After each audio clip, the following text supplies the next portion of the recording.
नहीं मिलेगी ऐसी सास बहू। दिल्ली के एक इलाके में एक महिला अपने बेटे और बहू के साथ रहती थी।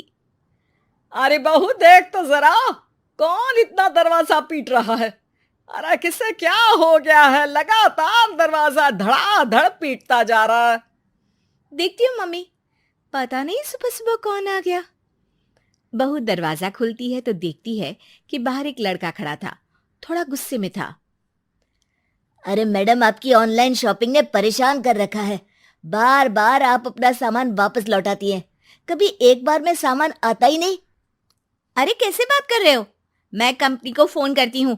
तुम्हें नहीं आना तो मत आओ, कोई और आ जाएगा। इसमें गुस्सा होने वाली कौन सी बात है? अरे बहू क्या हुआ, किससे बहस हो रही है? कुछ नहीं मम्मी, वो ऑनलाइन वाला लड़का आया है, उसी से बात कर रही हूँ। देखो भैया, ये सामान वापस नहीं लेना है तो मत लो, लेकिन हंगामा मत करो। अरे कोई बात नहीं, लाओ आप पैकेट।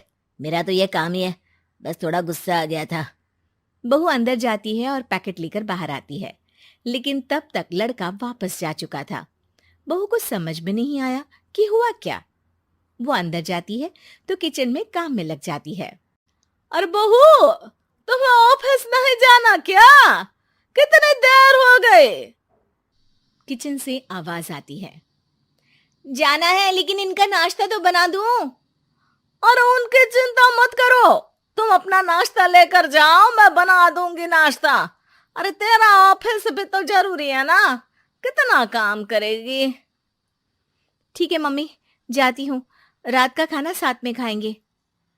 इसके बाद सास ने दरवाजा बंद कर लिया। शाम को डोरबेल बजी। सास को लगा कि बहू ऑफिस से लौट आई है, लेकिन दरवाजा खोलते ही सामने एक पुलिस वाला है। राहुल यानी कि उसके बेटे ने उससे पूछा, कौन है माँ? अरे पुलिस आई है बेटा, तुम्हारे बारे में पूछ रहे हैं। अच्छा, अभी आया माँ। आप ही राहुल है? हाँ जी, मैं ही राहुल हूँ। आपकी पत्नी का नाम विनीता है?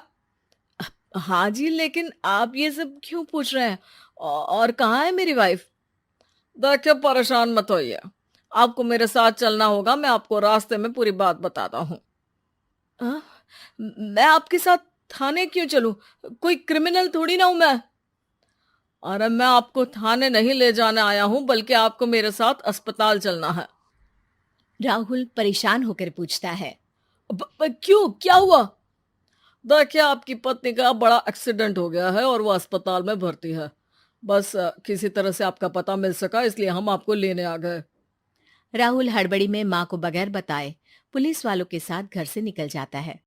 सर, क्या हुआ मेरी पत्नी को, कुछ तो बताइए। देखिए, घबराइए मत, वो आईसीयू में है, अभी कुछ कहा नहीं जा सकता। कुछ देर में सभी अस्पताल पहुंचते हैं। डॉक्टर साहब, मेरी पत्नी ठीक तो हो जाएगी ना? कैसी हालत है उसकी? देखिए, अभी कुछ कहा नहीं जा सकता है। सिर में चोट है और खून बहुत बह चुका है। शायद खून की भी जरूरत पड़े। ठीक है, मैं खून देने को तैयार हूँ। ठीक है मिस्टर, लेकिन हमें सेम ग्रुप का ही खून चाहिए। अगर आपका मैच होगा तभी आपका खून काम आ सकेगा। जी ठीक है डॉक्टर साहब। तब तक राहुल की माँ भी अपने एक पड़ोसी के साथ अस्पताल पहुंच चुकी थी। अरे बेटा, क्या हुआ? बहुरी कैसी है? माँ, कुछ कहा नहीं जा सकता। अरे बेटा, परेशान मत हो। अरे बहू को कुछ नहीं होगा, वो दिल की बहुत अच्छी है। माँ बेटे बैठे हुए इंतजार कर रहे हैं। सर, आपका ब्लड मैच नहीं हो रहा है और ब्लड हमें अभी चाहिए। अरे बेटा, डॉक्टर साहब से बोलो ना मेरा ब्लड ले ले। अरे माँ, आपकी उम्र हो चुकी है, आपका खून कैसे ले सकते हैं? अरे बेटा, वो बहू कम मेरी बेटी ज्यादा है। उसने दिन रात एक करके इस घर को एक डोर में बांधा हुआ है। अगर वो डोर टूट गई ना, तो मैं अपने खून का क्या करूंगी? राहुल की आंख में भी आंसू आ जाते हैं। ठीक है डॉक्टर साहब, माँ का भी ब्लड टेस्ट कर लीजिए। अगर मैच हो गया तो ठीक है, नहीं तो किसी और को फोन करता हूँ। डॉक्टर ने तुरंत ब्लड सैंपल लेकर भेज दिया। कुछ देर बाद माँ जी का ब्लड ग्रुप मैच कर गया है पेशेंट से। माँ जी तैयार है ना? माँ, क्या सोच रही हो? अरे बेटा, यही कि बहू की जिंदगी के लिए अगर अपनी जिंदगी भी दांव पर लगानी पड़े तो कम है। वो दिन रात हमारे लिए लगी रहती है। हाँ माँ, वो तो है। डॉक्टर साहब, माँ रेडी है, आप ब्लड ले लीजिए। बहू की जान बच गई और उसकी घर वापसी हो गई और एक नई शुरुआत भी। अरे विनीता, नाश्ता तैयार हो गया? जी हाँ, और मम्मी का भी। पहले मम्मी खा ले, उसके बाद हम खाएंगे। अरे तुम माँ की चमची हो क्या? राहुल, मेरी माँ के जाने के बाद उन्होंने ही मेरा माँ की तरह ख्याल रखा है, और उस रात उन्होंने खून नहीं दिया होता तो शायद आज मैं जिंदा भी नहीं होती।